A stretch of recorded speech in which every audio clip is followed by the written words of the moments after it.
Hey y'all. Wow. I kind of preempted the hey y'all ahead of time. You may or may not have noticed that I have less tingly things on my face. Still some, still very sharp. They will cut you.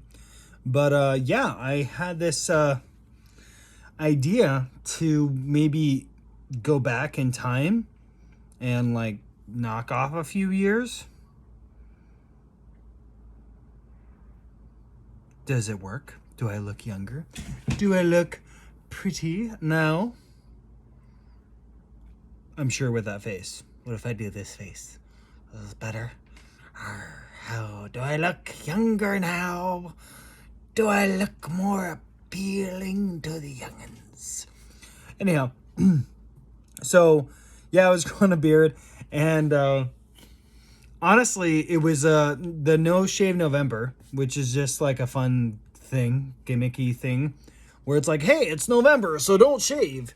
And I was like, cool, yeah, I'll do that. And then I also didn't shave in December, and then we're halfway through January. So that effectively what you saw in the last video was what is it, 2.5 months of beard. Anyhow, this is kind of my normal look. Generally speaking, I do change it up just to like throw people off, which is frustrating and wonderfully annoying to some people. I don't know, whatever. Also, as you may have noticed, I have this beautiful scarf that was a gift that was given to me for Christmas. Now, granted, I am wearing a short sleeve shirt, which, interestingly enough, I only wear. I find that I tend to only wear short sleeve shirts now, as like I'm home from work. I don't have to wear a long sleeve anymore because at the moment, even though I did give my 2 weeks notice, I'm doing construction-y things, which means that I have to wear a long sleeve, just like it's obligatory. And yeah, whatever. And I've just grown accustomed to it. Anyhow, so whatever. I it's not very cold, but I I'm trying to like wear plaid and not just like plaid underwear, which I do not have. I should buy plaid underwear. So, anyways, hello Plaidites. Patent pending. If you would like to be a Plaidite, then hit me up, and I'll let you know what the exclusive club code number is.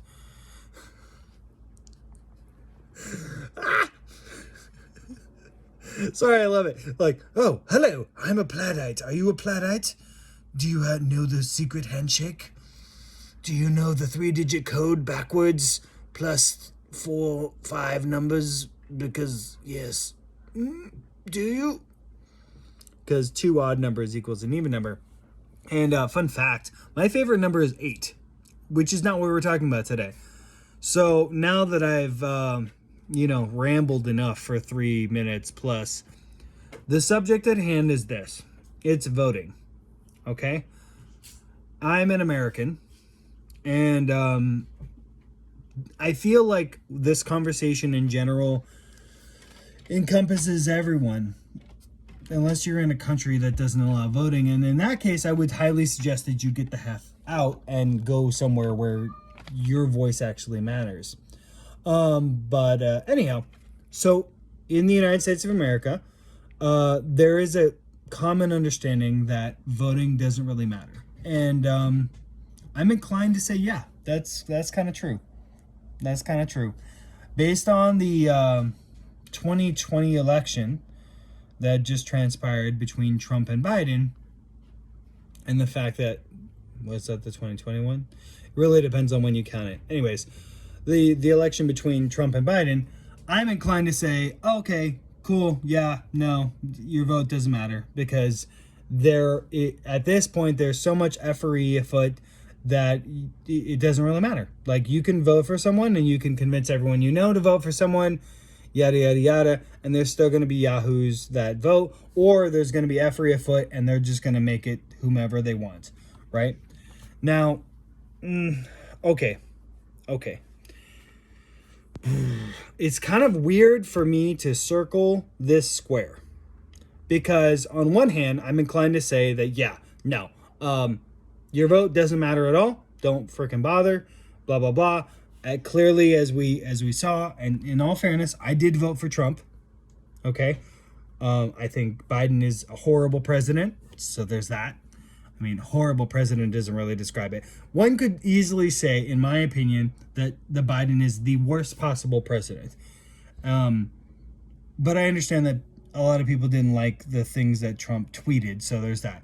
But without getting too much into the like direct politics, because this whole subject matter is about politics, so I can't be like, well, we're not going to be talking about politics, but just simply the facts of voting and the importance of voting is what we will be discussing today. I can't really no. The simplicity is you should vote, all right? And here's why. Consider voting as the babyest step, the smallest step to you giving an F as to what happens around you. What happens around you? It is the smallest step. You are a citizen of a country. If you do not vote, and if you don't vote for not just the president, but like your local people, like the people around you, the people who run the city around you that have a direct impact on your life and whether or not the road in front of your house is paved, those people you should be voting for. Okay? And then, again, this is America because this is my reality, but it's like, so it's not just the city you live in, but it's the county that you live in and the state that you live in. You need to vote on those people.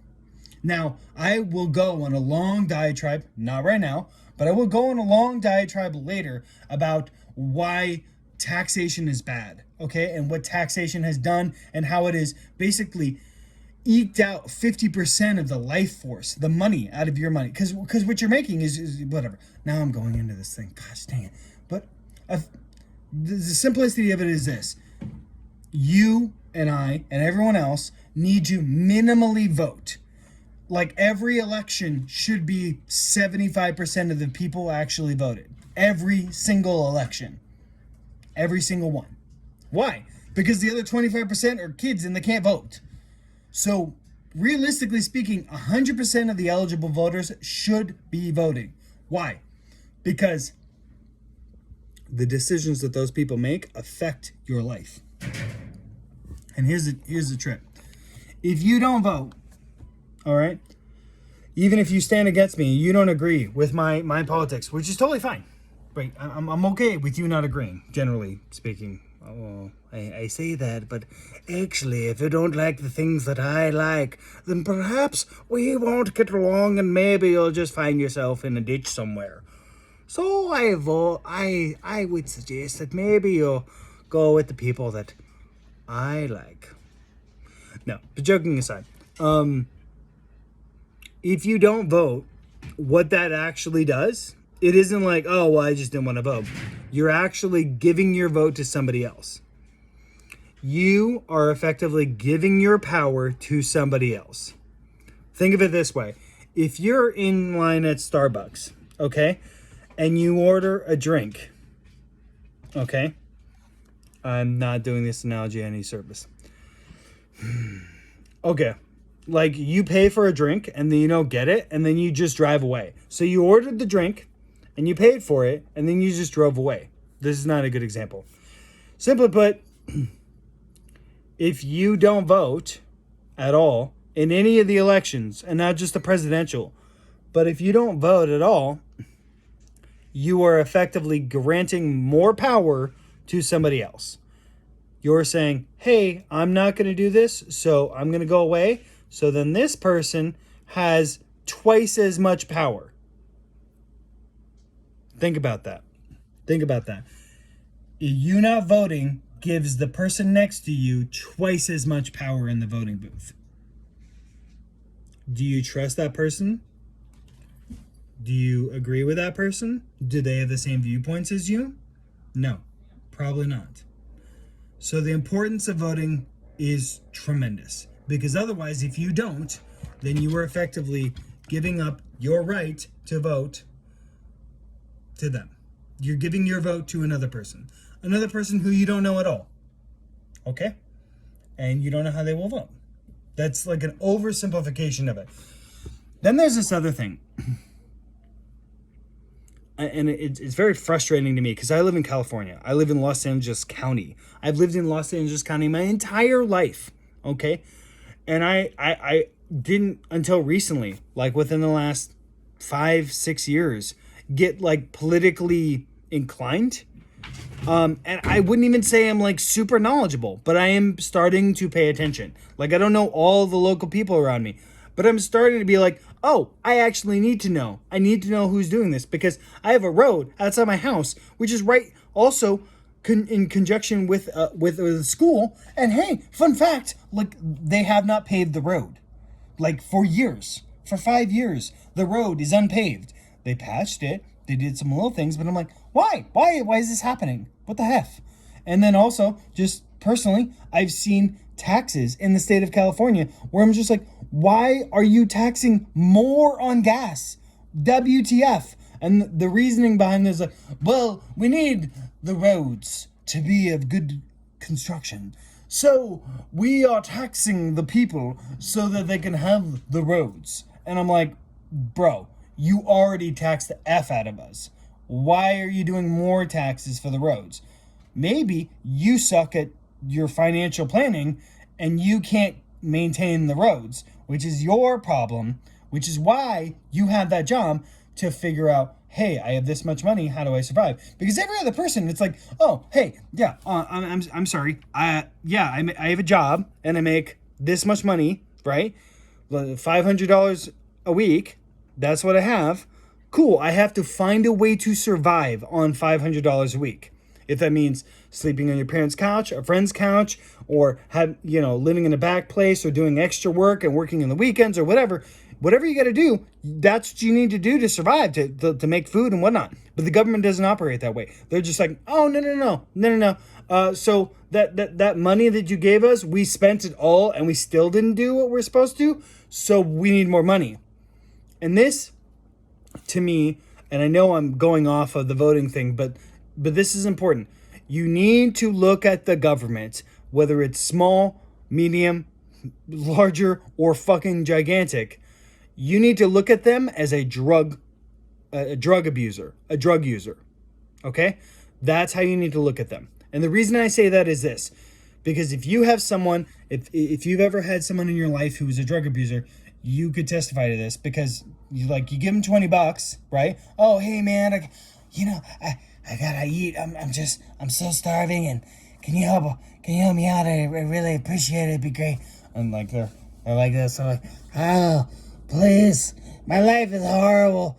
Please help me out, right? And you get the bums or the homeless people or whatever, or just someone in life, and they're just like, my life, it's not my fault. I've tried. But you give them $20 and then you follow up with them next week, they still need $20. And what they did is they probably just took that $20 and bought some smack and they were good for a day. And then they went to it. And that's the problem with the government is we give them money. We give them lots and and I live in California. So we give our government lots and lots of money in many, many forms. Like registering my car.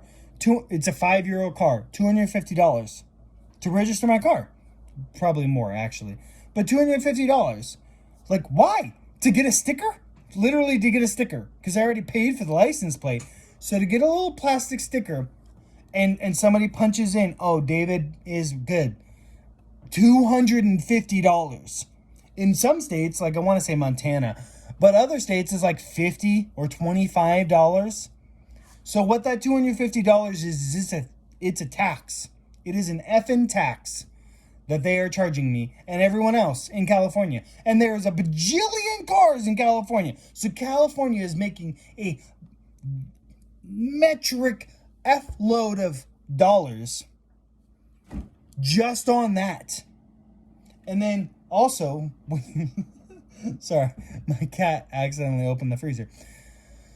On top of that, there's all these other ways that they're making money. Okay, so it isn't that California doesn't have enough money. It's that they can't manage it.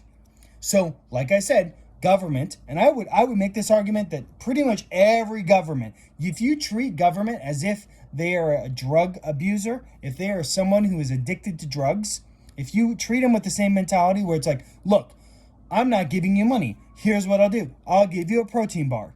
I'll give you a bottle of water. I will, hey, you need a job? Cool. I'm doing some work right now. I'll hire you. I'll hire you $15 an hour. Come and do some work. That kind of mentality. And you basically checkmate them into being like, are you someone who's trying to get out of your situation? No? Good. Then I'm not giving you any money. And if you treat the government like that and you hold them responsible to do what they said they were going to do with your money, you're going to start seeing better results. But unfortunately, because of the taxation, because of how much we've been taxed, how much we're being distracted, how much people are not educated, and how much people are just like, ugh. And it's a laundry list of things. But it all boils down to you as an individual need to vote. That is the base level of responsibility. Because if you vote, then you actually said, you put your name down, you're like, I am for this.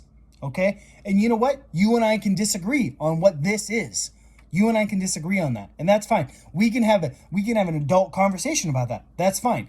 But then, hopefully, if you have voted, right? And again, not just on the presidential thing, but in general, if you have voted, then perhaps you can start looking at the effect of that vote. Kind of like, oh, hey, I got a credit card, and then I swipe it, and I bought a new TV. And then you can see the effect of, oh, I bought this TV, and now I have to make these payments.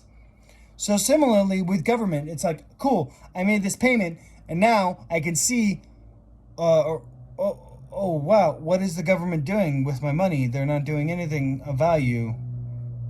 What the F? Maybe this is the wrong person, or maybe that was the wrong bill I supported, or what have you. And you will have to take responsibility. You may not actually do anything, but you will have to acknowledge that you contributed to this crap bill. And that fundamentally is the thing. Voting is responsibility. If you don't want to vote, that's fine. I would make an argument that if you don't vote, that's fine. Then you don't get the rewards of being a citizen who votes.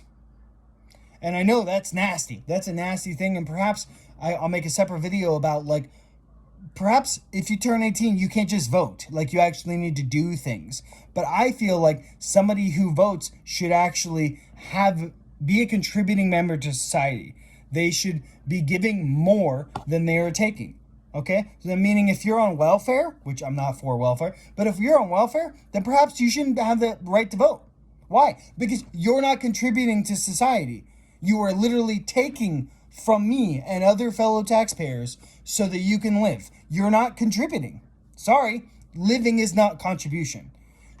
Contribution is giving what you cost plus some. That is contribution. You are contributing to the forward progression of society. And that is what voters should be doing. And voting is, hey, I am staking a claim, I am saying this. So I challenge, I ask, I beg, I plead, anyone and everyone in the world over, but also, because I'm American, so I'm mainly focused on American, it's vote. And if it is rigged, and if it is gypped, that's fine. And it's not fine at all. But what will happen is we'll eventually come to terms with the fact that this is messed up. Everyone I know voted for blah, and then other blah won. What the F? And you start looking at the numbers and you're like, what is going on? This is not okay.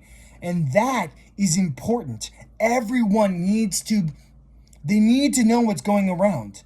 They need to understand that you have to take responsibility for the government. The government is supposed to be, ultimately it's our job. We're working, right? So we grant a little bit of power to the government to do things that we don't really have time for. That's supposed to be the point. But if you're not even part of the conversation and granting of the power, and they just tell you to do things, and you're like, well, okay, they have power, so okay. Well, then you're part of the problem.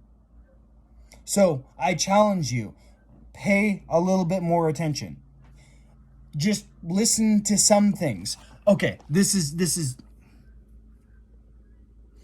I don't know how many of you are aware of the Let's Go Brandon meme. Okay. The short version of it is this.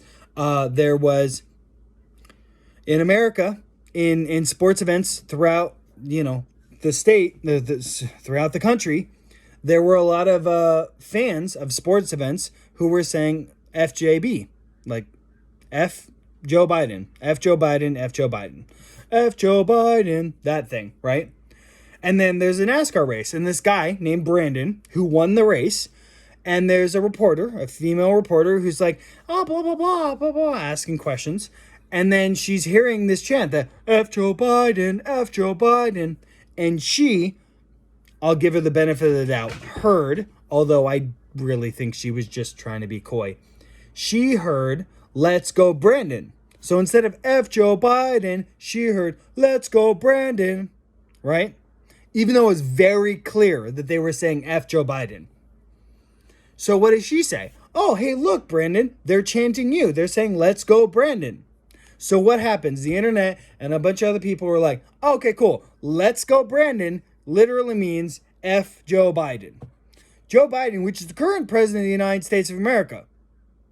So the fact that you have so many people who were going to sports events and chanting out loud their disdain and dislike for a sitting president is telling. Okay? I didn't really mean to take it in that direction, but my point is those people need to care about their local stuff. They also need to care about their county stuff and their state stuff and their federal stuff. They need to be doing that then too. And I am not perfect at all. I'm getting more involved myself. I'm realizing that to the extent that you are aware means you take on responsibility, and it is extremely important for you and me specifically to be like, oh, okay, what am I doing? I'm just making videos and I just work a normal job. No, it is my responsibility. I have given power to the government. I need to start taking it back. Okay? And it's a nasty thing because we have so much other stuff to do. We're paying 50 plus, almost 70% of our income is going to taxes in one way or another, depending on the states you're in. And then we still also have to live, and then plus inflation. Like, how are we supposed to do this? And realize that the people that we gave authority to and power to, they're doing it to us. They don't care. They're making their money. It doesn't matter, right? Like, realize people in government, like the president, Congress people, the senators, they don't pay taxes on the money that we give them. You and I do. They're not servants of us. They're supposed to be, but they're not acting like it. So it is our responsibility to start taking them to account. So I challenge you all to start paying attention and giving an F about what's going on. Just start local. Just start small, man. Just start small. Or you know what? Do it the other way. Start big. Be like, I voted for the president. I voted for the president for 12 years. Good. If you voted for the president, great. Then maybe also start voting for your local stuff because that affects you more. So generally speaking, yeah, even if voting is corrupt, if you vote, the more you vote, the more you will find, oh, wait a sec, this is corrupt. If it is, I don't know. I think it is, but I don't know. And then once you get to that point and you're at that stage, then you can start being like, oh, more needs to be done. Maybe I should get into politics. Maybe you should get into politics. Because frankly, any person in a position of power, any person who wants a position of power, that's not who you want in power. The people you want in power are people who have lived, who've had jobs. Like Bernie Sanders never had a normal job. Joe Biden never had a normal job. Nancy Pelosi pretty much has never had a normal job. She's been in politics for 40 plus years. Those are not people you want. The people you want are people who are like, yeah, I've been working with the union for 20 years. Or, yeah, I was doing this and I just, figured things should change and blah, blah, blah. Those are the type of people you want in office. Is normal people who understand normal things. You may not agree with all their stuff, and that's okay. But those are the type of people. So I challenge you to just start caring. Because if we don't start caring and taking responsibility for the world, and not even just the world, for your world. For your world. And if you have a family, for your and your family's world, and your group and their thing. Like every time you go to the gas pump and you're like, why is gas so expensive? Well, remember 40 years ago, it was like 1/8 the cost. Why? Why in 40 years has it gone up? I don't know. You should ask that question. You should be curious about that. Okay?